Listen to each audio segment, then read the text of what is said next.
Hey everyone, this is David B. and I'm back in my hometown in Pennsylvania, and I'm actually in a cemetery that's near my house. You can see there's the mountain. Pennsylvania is known for a lot of mountains. Here's a flock of Canada geese flying over. Sometimes people say Canadian geese, but us birders just say Canada geese. It's a Friday evening in June. Mid-June, so the days have been pretty hot. This is a popular spot in my town because it's one of the only spots in town that has a nice hill. So a lot of people come here to exercise, like walking their dog, running, riding their bike. Just as I was walking in, there were 4 people that were just leaving.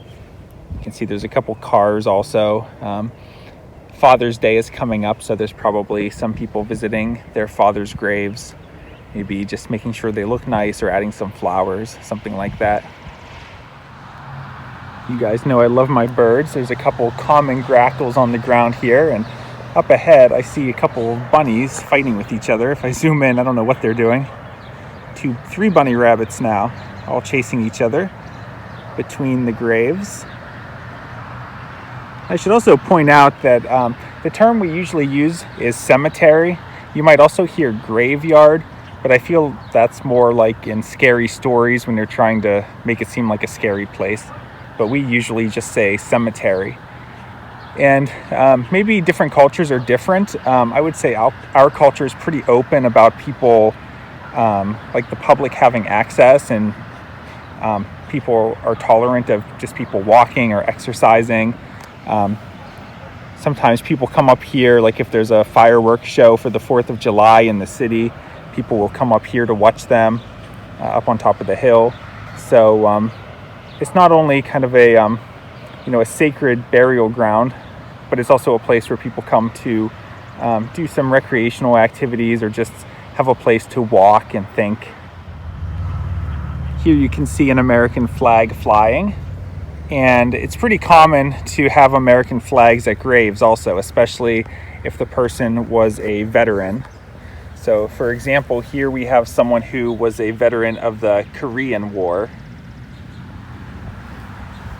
And over here, this person was a veteran of the Vietnam War. So anyone who was a veteran has this kind of marker on their grave, identifying that they were a veteran of that war. If we take a look at an example of a headstone, you see this person was named John M. Kryzan, Private First Class, U.S. Army, served in Korea. Born December 20th, 1930, died December 22nd, 2011. So some headstones are just on the ground like this. If we take a look at another one, see he was a U.S. Army veteran from World War II. And we see that his wife is also buried here. So sometimes you'll have husbands and wives with the same marker. Here we have another example of a headstone. We see the last name is Arp. The husband is William Edward. And we see that his wife doesn't have a date yet, so that means that she is still alive. So if we look through the cemetery, we see that a lot of people have these raised headstones. I'd say it's more common than the ones that are just laying on the ground. But you see a lot of both of them. This section has quite a few older graves. Look at the one on the right, born 1873, died 1885. And the one next to it, I think it says 1872 to 1872, so died as a baby. And the one on the right, you can't even read, it's so worn down. Here's an airplane taking off from our local airport. This is actually FedEx. It is part of their system to deliver packages. Here's another old grave. Our father, W.M.H. Moon, born October 20th, 1826, died 1899. He was an honest man, industrious and true. Here's another old one, born 1835, died 1896. We see G.A.R. That's the American Civil War. So it's amazing when you think about some of these people and the times that they lived in, and we think of something like the Civil War happening so long ago, but really just a few generations back. Some of these old graves have these huge stone columns. These were probably more prominent people or wealthier families. These buildings over here are the office buildings and maintenance shed for the cemetery. I like, if you look at the chimney, there's a tree growing out of it. Just another point about the etiquette about visiting a cemetery. You can see there's quite a few gravel roads and also grass paths that are important for the workers to be able to get to different grave sites. But generally, you want to avoid walking near or on people's grave sites. You just want to have a little bit more respect and be careful where you're walking and stay on the path. So just one thing to keep in mind. Okay, now I'm at the highest point of the cemetery, and looking straight out, you can actually see our local airport. And if you look straight out this way, you can see out over the town. So this is one of the nicer views in town, and it's a beautiful spot to come up to at dusk. I always like walking up here. You can see we have a lot of hills and mountains in this region.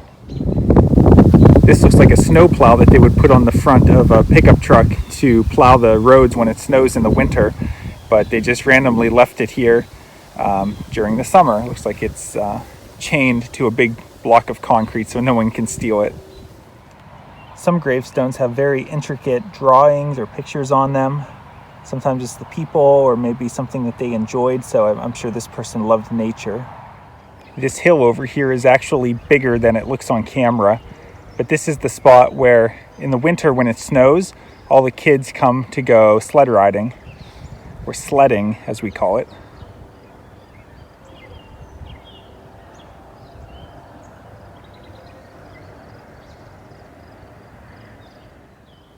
There's a spot over here that I was going to show you, but there's some people with dogs over there, so I don't want to go that way. But you can see how thinned out the trees are, and this was a big surprise for me when I came last time, just a few days ago.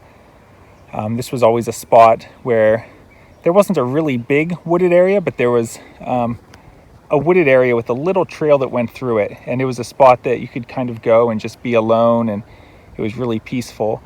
Well, at some point the property owners decided to cut down that whole section. So I don't know if they planned to build something or what, but it was just one of those kind of magical spots that you would have to yourself. And anyway, now it's completely open. So a little bit sad to go away for a few months and come home to changes like that. All right, that was a little tour of my local cemetery. Hopefully you learned some new vocabulary or maybe a little bit about the culture surrounding cemeteries in the USA. If you have any questions, please leave them in the comments. This is David B. Thanks for watching.